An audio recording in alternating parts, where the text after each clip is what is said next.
Good morning friends. সকাল সকাল একটা এনার্জেটিক পাউডার নিয়ে চলে এসেছি। এই এনার্জেটিক পাউডারটা হয়েছে একটি মশলা।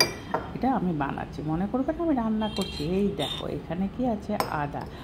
আমি গ্রেট করে ভালো করে বিট নুন দিয়ে শুকিয়ে নিয়েছি, যাতে সকাল সকাল আদা কুটতে গেলে মানুষের বকুনি খেতে না হয়, যে সকাল সকাল আদা ধুম ধুম করছে, আমাদের ঘুম ভেঙে যাচ্ছে। তাই জন্য একটা ডাস্ট তৈরি করে রেখে দিই। এটা কিন্তু খুব ইজি। আর সাথে মিক্সি গ্রাইন্ডারে এই জন্যই ডাস্টটা রেডি করে রাখছি।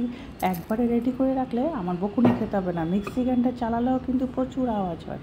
সাথে গরম জলের মধ্যে দিয়ে দিচ্ছি গ্রিন টি, পরিমাণ মতন, যে যত কাপ বানাবে।